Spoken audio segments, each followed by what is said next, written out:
বাঙালির ভ্রমণপ্রিয় জায়গা মানে দীঘা। আর আমার মতো কি আপনারাও গরমের ছুটিতে দীঘাতে থাকতে চান, দীঘাতে সময় স্পেন্ড করতে চান? আর সমুদ্র যদি আপনার হোটেল থেকে মাত্র 3-4 মিনিট দূরত্বে হয়, তাহলে কেমন লাগবে? আর এই সমুদ্রের অ্যাম্বিয়েন্স নিতে আপনাদেরকে দীঘা যেতেই হবে। আর কোন হোটেলে থাকবেন সেটাও বলছি, হোটেল বালাজি ভ্যালি। একদম সমুদ্র থেকে পায়ে হেঁটে 3-4 মিনিট দূরত্বে হোটেল বালাজি ভ্যালি। আর এইখানকার রুমগুলো দেখাই, রুমগুলো একদম নিট অ্যান্ড ক্লিন, একদম সাজানো পরিষ্কার পরিচ্ছন্ন, যেরকম বাঙালিরা চায় আর কি। আর সাথে বিভিন্ন ধরনের রুমে লাইটিংয়ের ব্যবস্থা রয়েছে।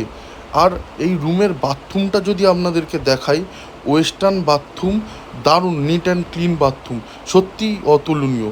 আর সকালের ব্রেকফাস্ট, দুপুরের লাঞ্চ, আর রয়েছে এখানে রাতের ডিনার, একদম রিজনেবল প্রাইসে খাওয়া থেকে শুরু করে সব কিছু এখানে পেয়ে যাবেন। আর জগন্নাথ মন্দির যেতে গেলে এই হোটেলের একদম পাশেই রয়েছে জগন্নাথ মন্দির।